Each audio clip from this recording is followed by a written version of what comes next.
Bismillahirrahmanirrahim. Assalamualaikum warahmatullahi wabarakatuh. Alhamdulillahi rabbil alamin. Wa bihi nasta'inu ala umuri dunya wad din. Wa ala alihi wa ashabihi wa man tabi'ahum bi ihsanin ila yaumiddin. Wa asyhadu an la ilaha illallah wahdahu la syarika lah. Wa asyhadu anna Muhammadan abduhu wa rasuluh alladzi la nabiyya wa la rasulahu ba'dah.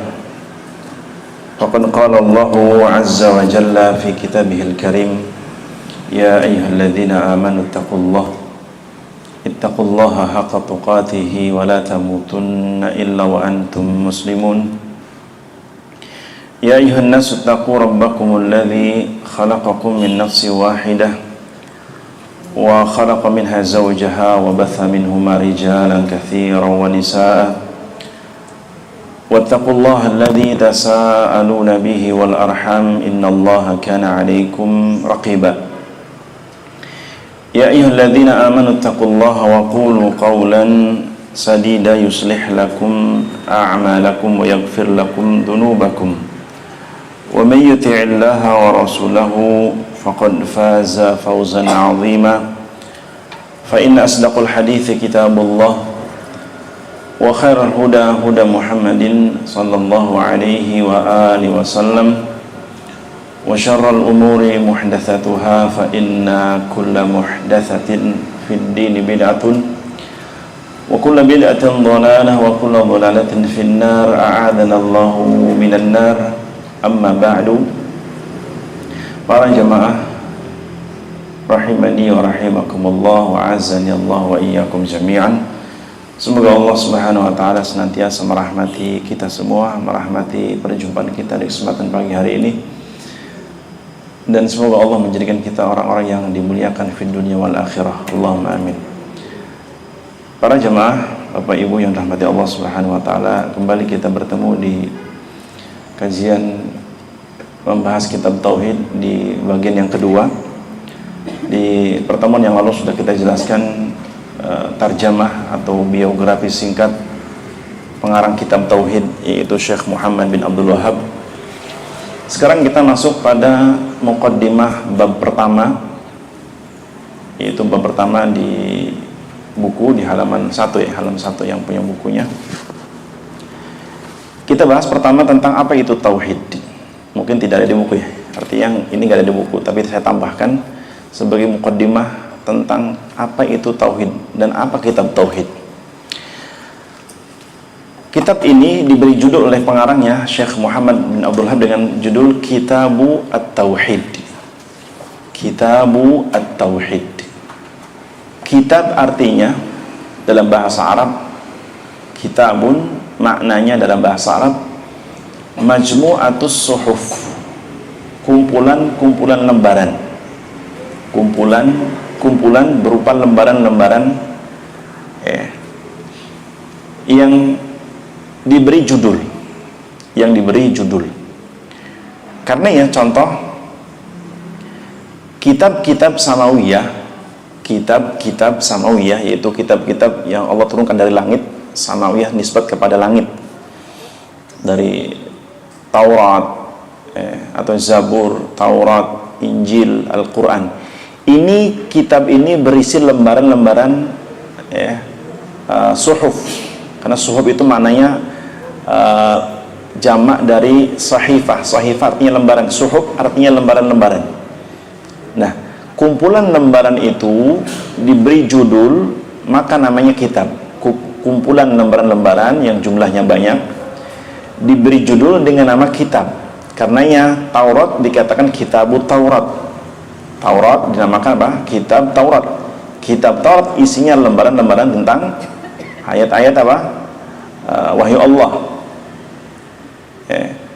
Kitab Zabur namanya. Kitab Zabur. Maka kitab Zabur ini apa? Sebuah kumpulan suhuf atau lembaran-lembaran yang berisikan catatan wahyu Allah. Begitu pula apa? Injil dinamakan Injil karena kumpulan lembaran-lembaran wahyu Allah Subhanahu wa taala. Begitu pula Al-Qur'an kitab Al-Quran. Karena Allah juga menamakan Al-Quran dengan kitab kan, dzalikal kitabu, dzalikal kitabu. Nah, Al-Quran dinamakan Al-Quran karena memang kumpulan yang berisikan ayat-ayat suci Al-Quran dengan jumlah yang banyak. Ini namanya kitab. Sedangkan yang hanya berupa lembaran saja yang jumlahnya terbatas itu namanya suhuf. Sedangkan yang berupa lembaran-lembaran saja yang jumlahnya sedikit itu dinamakan suhuf, seperti suhuf Ibrahim dan Musa. Nah, suhuf Ibrahim dan Musa maksudnya lembaran-lembaran isinya wahyu Allah sama, cuman jumlahnya terbatas. Dan ini tidak dikatakan kitab. Suhuf yang lembarannya terbatas, tidak banyak, itu dinamakan apa? Suhuf, tidak dinamakan kitab. Sebagaimana di kitab pun umpamanya kalau lembaran-lembaran kertas berisi catatan yang jumlahnya banyak, itu seringkali dinamakan apa? Buku, atau bahasa Arabnya kitab.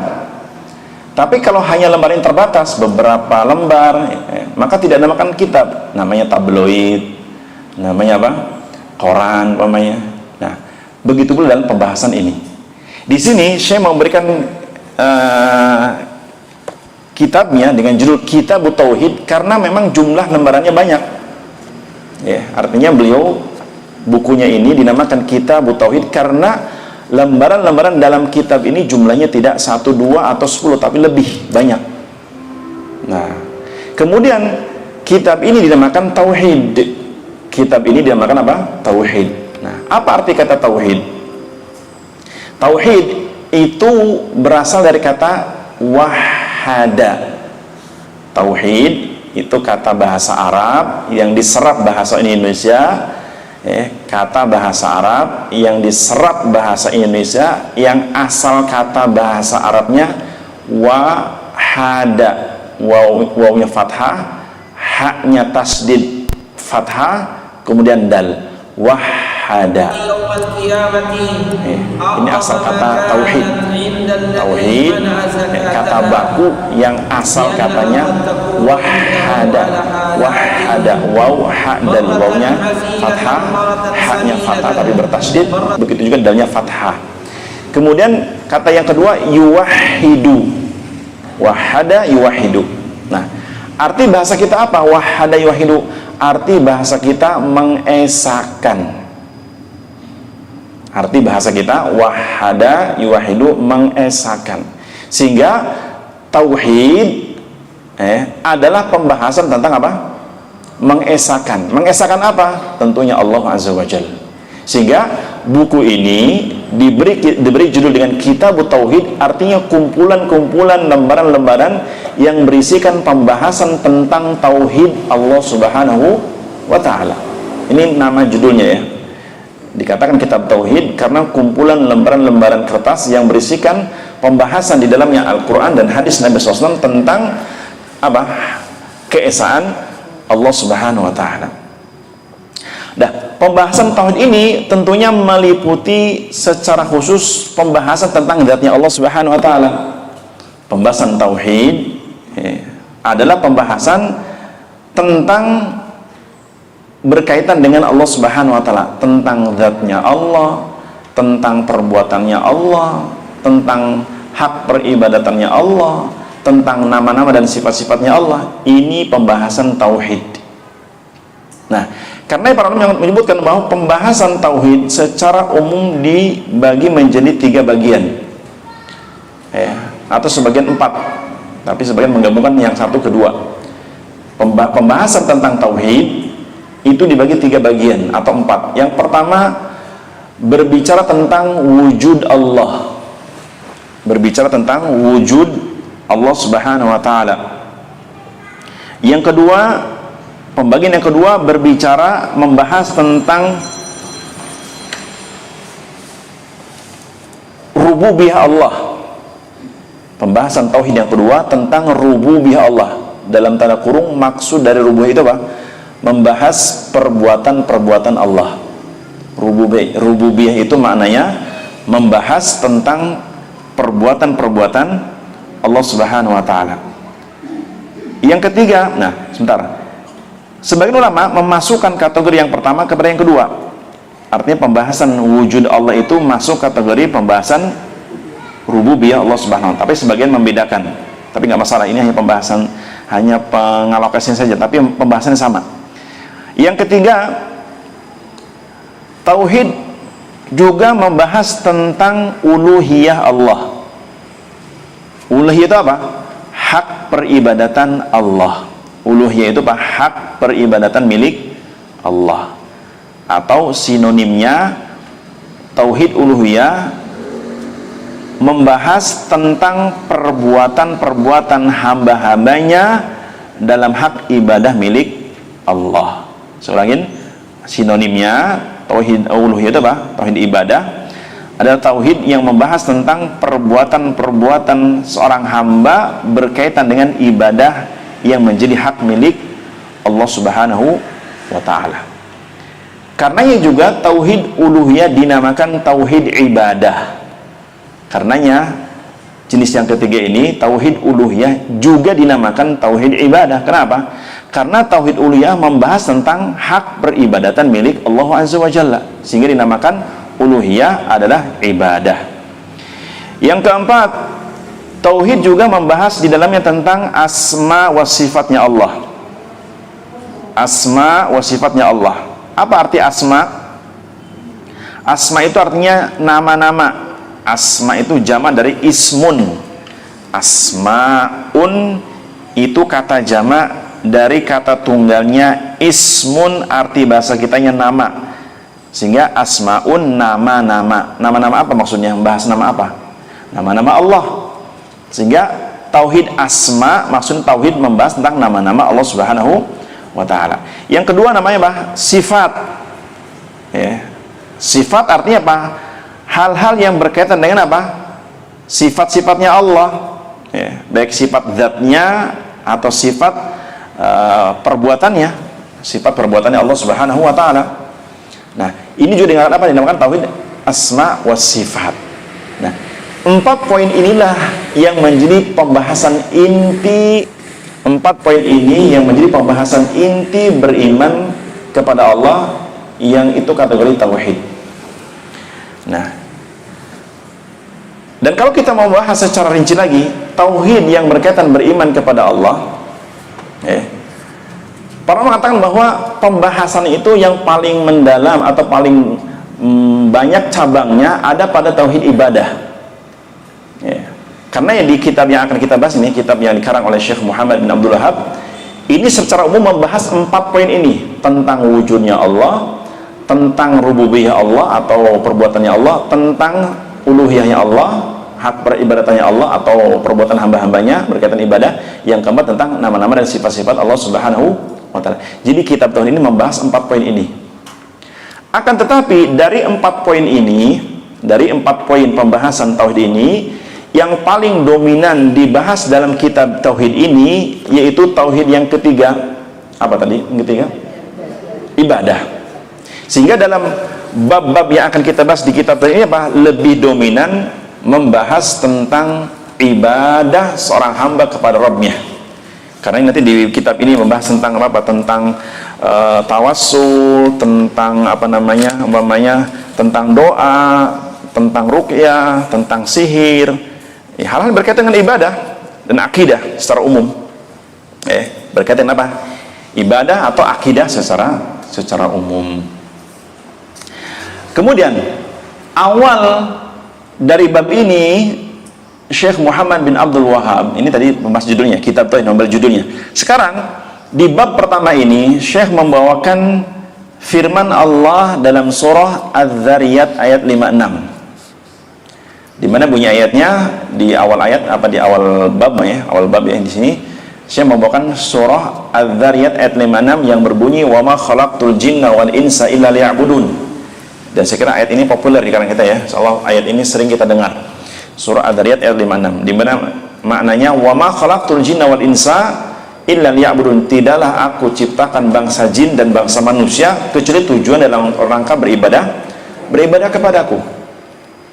Di sini kata para ulama di antara Ibnu Abbas, Ibnu Mas'ud menafsirkan makna liya'budun. Lihat garis bawahi yang punya buku, lihat yang punya buku dan bawa bolpen atau bawa pensil, lihat di kalimat ayat liya'budun garis bawahi. Di sini para ulama menafsirkan, di antaranya Ibnu Abbas, Ibnu Mas'ud, liya'budun maknanya liwahiduni. Liwahiduni. Arti bahasa kita apa? Liwahiduni, litauhidi. Solangin, kalimat dalam surah Ad-Dariyat, potongan ayat liya'budun, makna bahasa Arabnya litauhidi. Litauhidi mengesahkan aku dalam ibadah. Siapa aku di sini maksudnya? Allah Azza wa Jalla. Karena di situ lihat, perhatikan di huruf nun di bagian akhir ayat liya'budun, nunnya harokatnya apa? Kasrah. Harokatnya kasrah. Iya atau tidak? Nah, pembahasan nahwunya dari sisi tata bahasa Arab bahwa ni atau nun yang berharokat kasrah itu aslinya ada huruf iya mutakallim mahdzuf. Apa maknanya mutakallim mahdzuf? Nun yang berharokat kasrah itu berharokat kasrah karena aslinya setelah nun itu ada huruf iya yang huruf ya, ya-nya dinamakan ya mutakalim, ya yang menunjukkan yang berbicara. Siapa yang berbicara dalam ayat ini maksudnya? Ada yang tahu? Allah Subhanahu wa taala maksudnya. Sehingga kalau dinampakkan ya-nya maka dibaca liya'buduni, panjang dua harokat.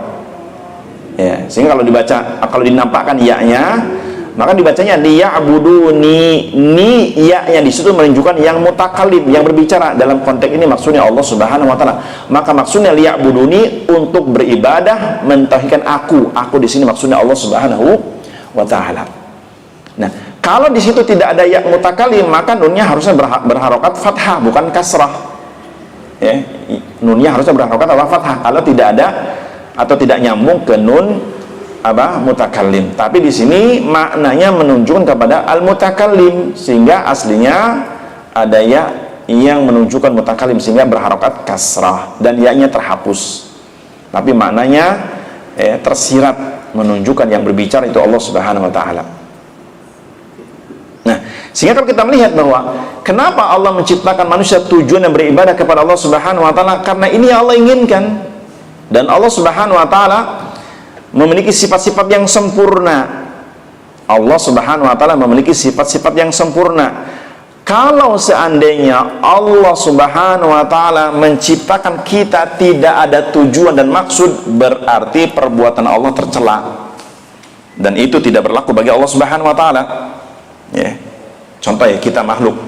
Ya, kita kalau berbuat sesuatu tanpa tujuan dan maksud sia-sia enggak? Sia-sia. Kalau sia-sia menunjukkan sifat kita buruk nggak? Kalau kita berbuat sia-sia menunjukkan kita buruk nggak? Buruk. Nah, jika Allah Subhanahu wa taala menciptakan jin dan manusia tidak ada tujuan diciptakan, tidak ada maksud tujuan diciptakan, maka jika demikian sifat Allah tercela. Sifat penciptaan Allah apa? Tercela. Tapi ternyata tidak demikian. Allah Subhanahu wa taala menciptakan kita ada tujuan yang sangat agung, yaitu beribadah kepada Allah Subhanahu wa taala. Maka lihat surah Ad-Dariyat ini ayat 56 ini diperkuat oleh Allah di surah Al-Mu'minun ayat 115. Saya berharap ibu-ibu yang ikut pengajiannya aktif ya, bawa bolpen dan punya buku atau bawa minimal pensil. Sehingga kalau saya sampaikan ayat tambahan, karena pasti akan saya tambahkan ayat-ayat yang tidak ada di kitab. Pasti akan saya tambahkan ayat-ayat sebagai penunjang pembahasan dalam kitab ini, sehingga tidak disebutin ayat tapi akan saya tambahkan. Dan saya berharap punya buku catatan khusus ya. Buku catatan tentang pengajian kitab tauhid, tapi jangan dicampur dengan hutang piutang, nanti pusing, mumet ya. Supaya dapat ilmu, dan insya Allah ilmu ini akan dibawa menghadap Allah ketika jenengan mati ya, sebagai saksi bahwa jenengan hidupnya betul-betul pengen memperbaiki ibadah. Baik, kembali surah Adz-Dzariyat ayat 56 ini diperkuat oleh Allah di surah Al-Mu'minun ayat 115. Apa bunyi ayatnya? Allah mengatakan afahasibtum annama khalaqnakum abatha wa annakum ilaina la turja'un. Apa artinya? Afahasibtum annama khalaqnakum abatha, wahai manusia, apakah kalian mengira Allah, kami maksudnya Allah menciptakan kalian sia-sia, tidak ada tujuan, tidak ada maksud? Wa annakum ilaina la turja'un, dan apakah kalian mengira ketika kalian mati tidak akan dikembalikan kepada kami untuk dihisab? Jangan kau kira demikian. Nah, paham nggak? Jadi Allah mengajak kita berpikir, karena yang punya akal itu apa? Jin dan manusia. Makhluk Allah yang bernyawa, khususnya di muka bumi ini, yang punya akal siapa? Jin dan manusia. Sehingga Al-Quran turun buat pedoman dan petunjuk buat jin dan manusia. Sehingga Allah mengatakan, afahasibtum, wahai jin dan manusia, annama khalaqnakum, apakah kami, itu Allah, menciptakan kalian abatha, sia-sia, permainan, tidak ada tujuan dan maksud? Wa ilaina la turja'un, dan apakah kalian menyangka kalian tidak akan dikembalikan kepada kami untuk dihisab? Jangan menyangka demikian. Nah, sehingga kalau kita lihat tadi ayat 5-6 dari surah Al-Zariyat, bahwa jelas tujuan Allah menciptakan kita untuk apa? Beribadah kepada Allah, bukan untuk main-main, bukan untuk makan minum kawin, makan minum kawin, beranak, enggak. Itu hewan. Kalau manusia tujuan hanya makan minum kawin beranak, makan minum kawin beranak, itu hewan. Tapi manusia, jin tidak. Meskipun memang dalam kehidupannya ada pernikahan, ada perkawinan, ada anak, ada cucu, tapi semua ini dalam bingkai ibadah. Dalam bingkai apa? Ibadah. Karena seorang hamba manusia kalau menikah, nikahnya ada nilai ibadah, ya kan? Berumah tangga, rumah tangganya ada nilai ibadah. Maka lihat, pergaulan suami istri yang dibungkus dengan bingkai pernikahan secara syar'i, secara syariat Islam, maka semua gerak-gerik muamalahnya, tingkah lakunya dalam bingkai kehidupan suami istri ada nilai ibadah.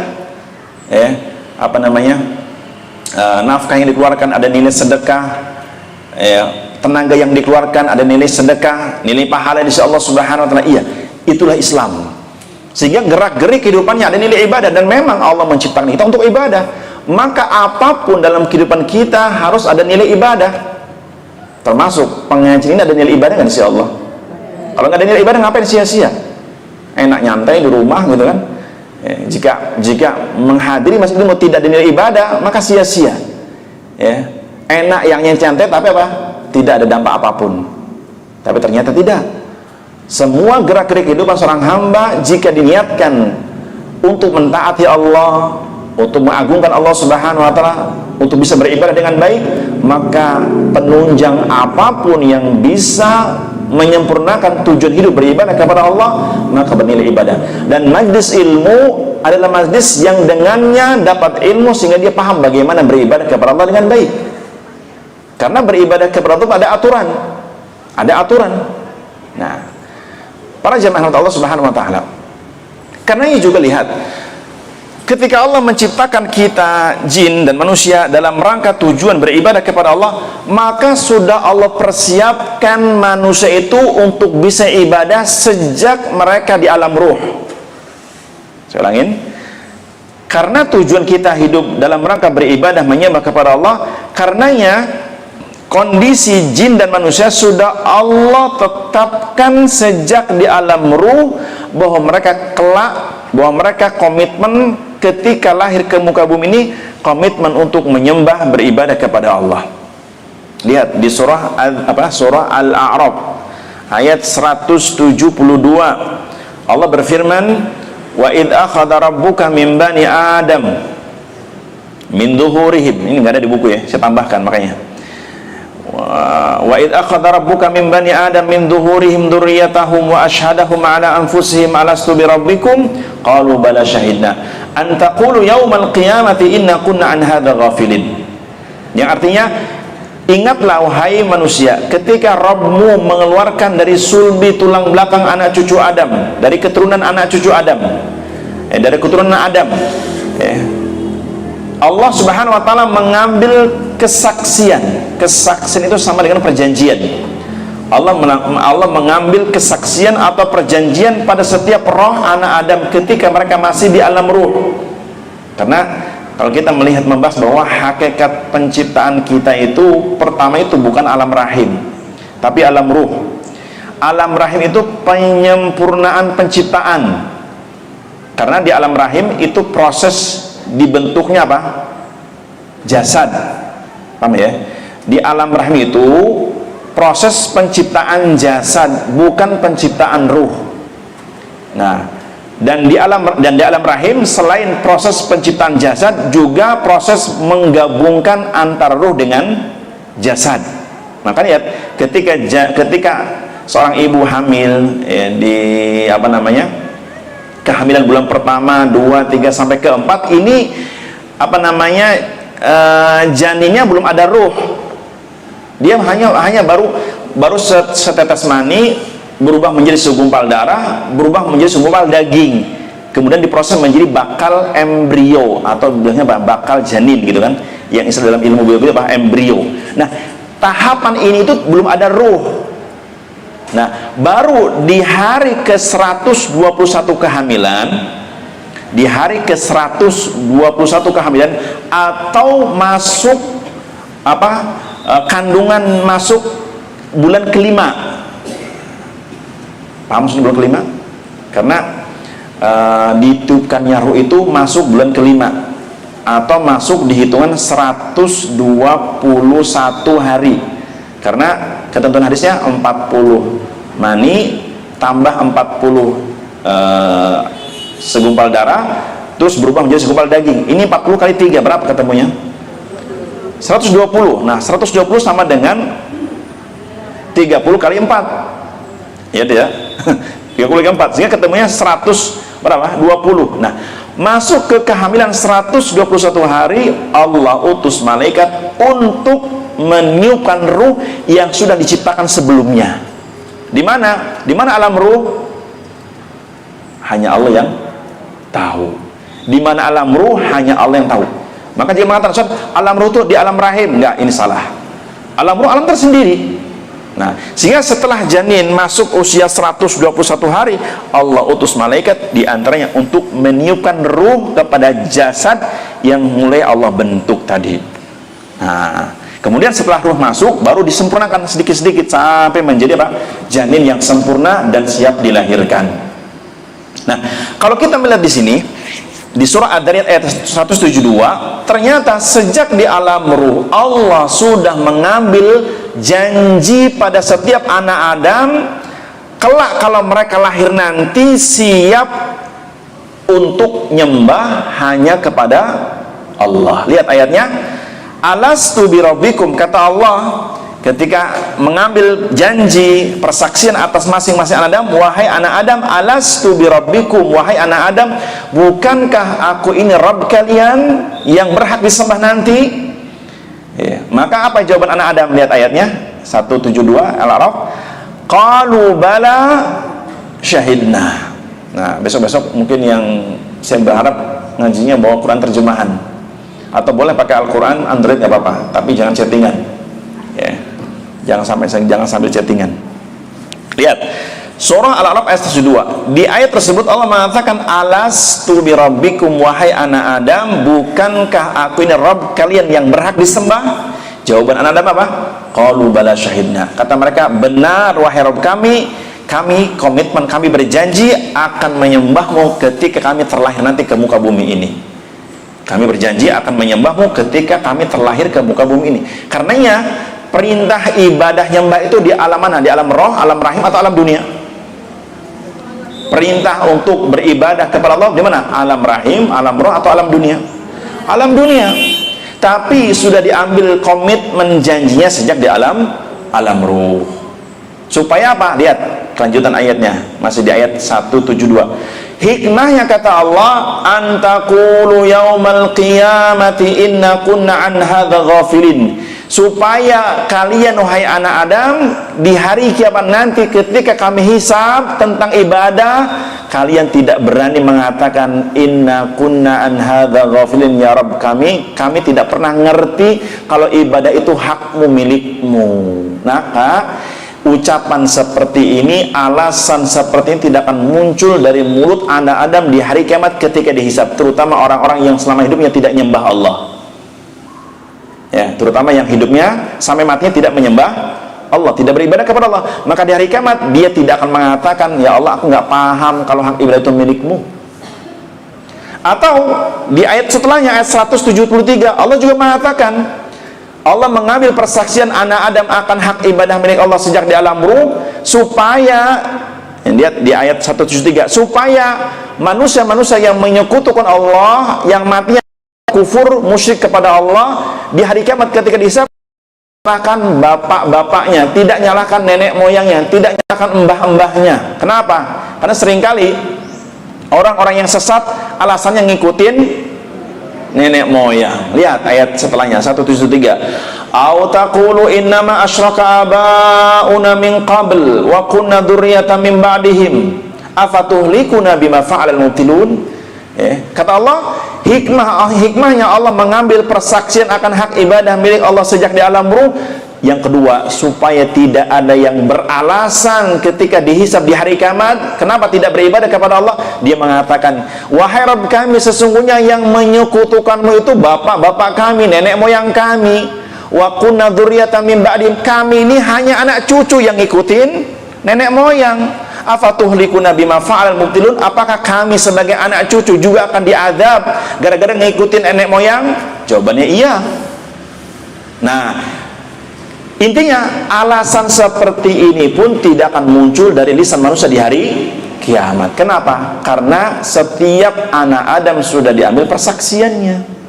Makanya berkaitan dengan ayat ini, Nabi bersabda, kullu mauludin yuladu alal fitrah, setiap bayi lahir dari rahim siapapun di atas fitrah. Apa fitrah maknanya? Fitrah maknanya dua kata ulama. Yang pertama, secara makna mendasar, fitrah itu apa?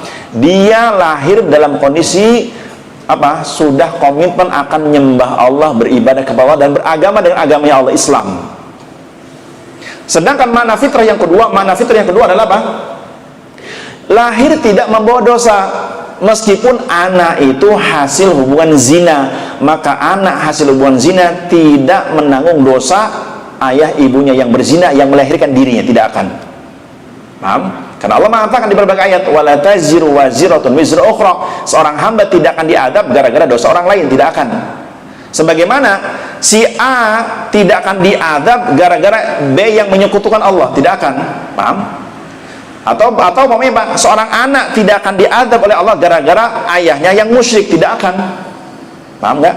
Atau kebalikannya, seorang ayah tidak akan diadab oleh Allah gara-gara kemusyrikan anaknya, tidak akan. Nah, berarti pada hakikatnya nafsi. Nah, ibadah yang disyariat itulah untuk bekal nafsi menghadap Allah, supaya kalau di hari kiamat tidak nyalahkan orang tua, tidak nyalahkan anak, tidak nyalahkan temannya, tapi menyalahkan diri sendiri. Kenapa tidak beribadah kepada Allah?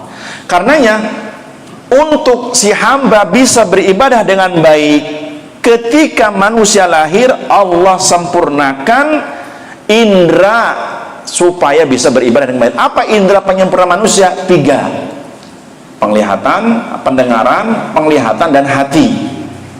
Penyempurna indera manusia agar bisa beribadah, bersyukur dengan baik, Allah sempurnakan setelah lahir 3 indera. Indera pendengaran, bukan Mas Indra ya, tapi apa? Indera pendengaran, indera penglihatan, dan apa namanya? Hati atau akal. Hal ini sebagaimana yang Allah sebutkan dalam surah An-Nahl. Di surah An-Nahl di ayat ke-78. Ya. Atau di ayat ke-78, betul.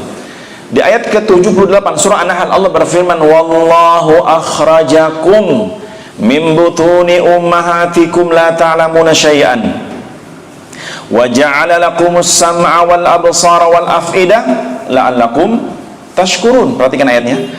Wallahu akhrajakum min butuni ummahatikum la ta'lamuna syai'an. Allah lah yang telah mengeluarkan kalian dari perut ibu kalian dalam kondisi tidak berilmu sedikit pun. Ya. Kemudian setelah bayi itu lahir, manusia itu lahir, Setelah kelahirannya Allah sempurnakan indranya apa? Wa ja'ala lakum sam'a, Allah sempurnakan pendengarannya dulu. Maka lihat bayi kalau setelah lahir biasanya sering kagetan kan? Kenapa? Karena yang baru difungsikan dan baru mulai disempurnakan perlahan-lahan itu apa? Pendengarannya dulu. Makanya lihat bayi kalau baru lahir itu banyak kan merem, melek, merem, dan baru berfungsi indera itu pun baru sedikit kan, sehingga kadang-kadang apa? Bayi itu kagetan kan? Kadang-kadang bayi itu kentutnya sendiri kaget nggak? Ibu paham lah ibu-ibu ya. Kadang-kadang bayi itu kentutnya sendiri apa kaget kan? Iya nggak? Kan kalau sudah dewasa kentut sendiri kaget nggak? Enggak. Tapi kalau masih bayi kentut sendiri kaget. Kenapa? Karena baru Allah fungsikan indera pendengaran. Nah, berjalan waktu, hari tambah hari tambah hari, sepekan dua pekan, ibunya terus ngasih ASI ya. Untuk apa? Untuk asupan makanannya supaya tumbuh, berkembang fisiknya, berkembang indranya, baru mulai disempurnakan yang kedua apa? Al-absar, penglihatan. Makanya baru setelah beberapa pekan baru mulai melek matanya, walaupun tetap masih dominan tidur kan, melek gitu kan. Kadang merem tapi kaget gitu kan bayi gitu. Iya enggak? Terus bertambah hari kan. Dan terus ibunya ngasih ASI, terus baru dikasih makan ya. Ibu-ibu kalau ngasih makan bayi umur berapa? Newong deso sak pekan kayak gedang ya. Kalau sekarang zaman modern kata bidan baru dikasih makanan usia berapa? 6 bulan paling enggak ya. Tapi mbah-mbah biyen ya lahir langsung apa? Dijejeli gedang. La haula wala quwata illa billah. Baik, sedikit aman medis ya. Baik, kembali. Setelah bertambah hari mulai disempurnakan penglihatannya, mulai apa sih bayi itu mulai kelihatan matanya melek dengan itu pun kadang nggak connect antara kuping dengan telinga, belum connect kan, belum ada saraf yang yang nyambung. Bertambah hari ketika dipanggil awalnya tidak melihat kan gitu, sudah melek tapi ketika dipanggil lihat kan, lambat laun ketika dipanggil ya baru apa mulai connect perlahan, terus matanya lihat suara panggilan baru senyum ya, senyum, mereka ketawa, terus Allah sempurnakan fisiknya, akalnya, dan biasanya bayi baru mulai berinteraksi, bayi baru mulai diajak interaksi dan ngerti umur berapa ibu-ibu? Nah ibu-ibu, bayi baru mulai bisa diajak interaksi dengan isyarat itu usia berapa? 6 bulan. Oke lah 6 bulan. Itu pun masih lemah banget kan. Hanya isyarat nenen, mi. Walaupun bayi tetap menang kan. Nah, gitu.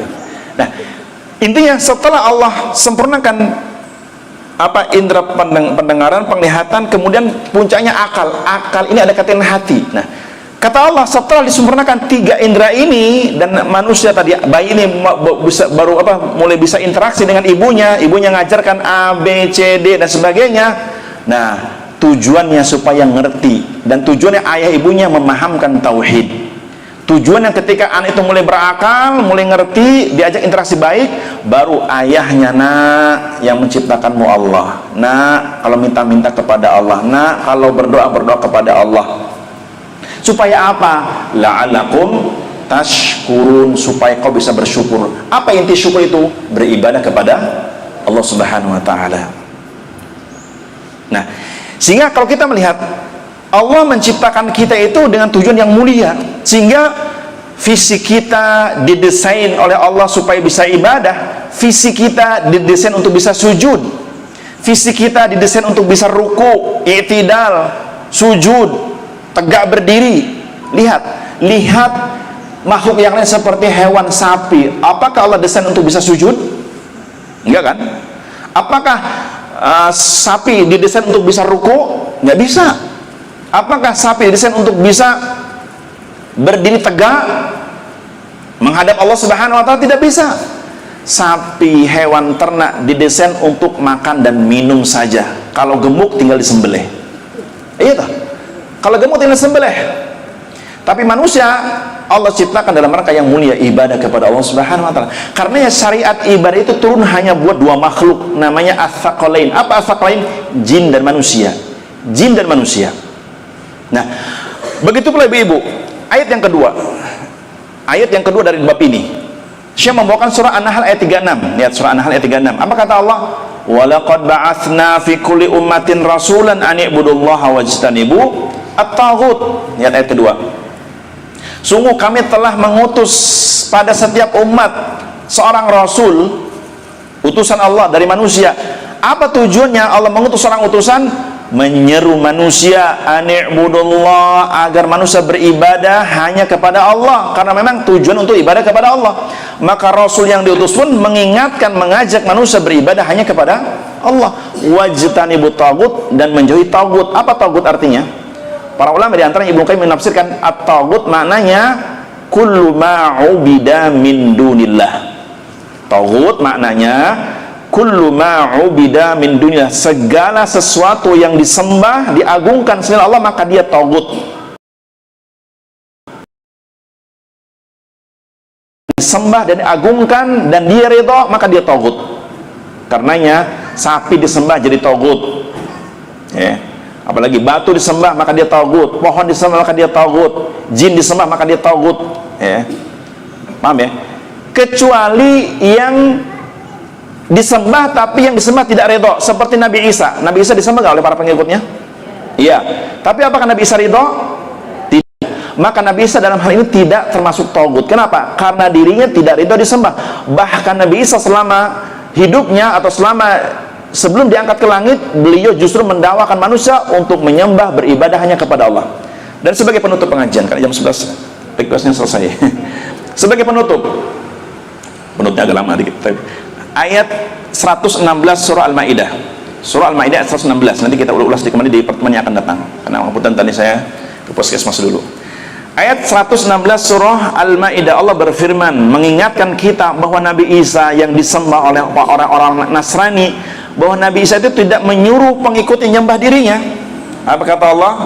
Surah Al-Maidah ayatnya ke 116 atau di bagian akhir surah. Kata Allah, wa in qala Allah ya Isa ibn Maryam anta qulta lin-nasi ittakhiduni wa ummiya ilahaini min dunillah qala subhanak ma yakunu li an aqula ma laysa li bihaq in kuntu qultuhu faqad alimta ta'lamu ma fi nafsi wa la a'lamu ma fi nafsik innaka anta alamul ghuyub. Yang artinya, ingatlah ketika Allah berfirman kepada Nabi Isa, wahai Isa, apakah engkau pernah mengatakan kepada manusia, sembahlah diriku dan sembahlah ibuku Maryam, dua sesembahan selain Allah? Apa jawab Nabi Isa? Kata Nabi Isa, qala subhanak, maha suci engkau ya Rabb, ma yakunu li an aqula ma laysa bihaq. Aku tidak mungkin mengatakan sesuatu kepada manusia yang itu bukan hakku, karena ibadah hak siapa? Ibadah hak Allah, bukan hak Nabi Isa. Nabi Isa tidak berhak diibadah, disembah, tidak berhak diibadahi. Kata Nabi Isa, aku tidak mungkin memerintahkan sesuatu yang bukan hakku, karena hak ibadah hanya milik engkau. In kuntu qultuhu, jika aku pernah mengatakan kepada manusia, faqad alimta, engkau sudah tahu ya Allah. Ta'lamu ma fi nafsi, karena kau tahu apa yang ada pada diriku. Wala a'lamu ma fi nafsik, sedangkan aku tidak tahu apa yang ada pada dirimu. Innaka anta 'allamul ghuyub, sesungguhnya engkau ya Allah maha mengetahui perkara gaib. Nah, ayat setelahnya, ma qultu lahum illa ma amartani bihi, yang aku perintahkan kepada manusia, kepada umatku, apa yang sesuai perintahmu kepadaku apa? Ani'budullaha rabbi wa rabbukum, perintahku kepada umatku, sembahlah Allah, Allah itu Rabbku dan Rabb kalian wahai manusia. Wa kuntu alaihim syahida ma dumtu fihim, dan aku menjadi saksi atas umatku selama aku hidup di tengah-tengah mereka.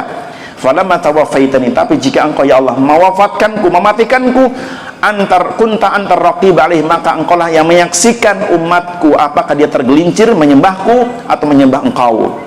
Wa anta ala kulli syai'in syahid, dan engkau menyaksikan segala sesuatu. Barakallahu fikum. Semoga bermanfaat. Pengajian singkat sekitar setengah jam lebih, dan menambah iman kepada Allah, dan sampai masih di bab pertama ayat yang kedua, dan insyaallah di pertemuan berikutnya masih di bab pertama ya. Nggak usah yang tanya ya, nanyanya mungkin di pengenaan datang aja, dan saya berharap kalau yang mau tanya pakai kertas nggak apa-apa. Kita tutup, subhanakallah bihamdik, asyhadu an la ilaha illa anta, astaghfiruka wa atubu ilaik. Assalamualaikum warahmatullahi wabarakatuh.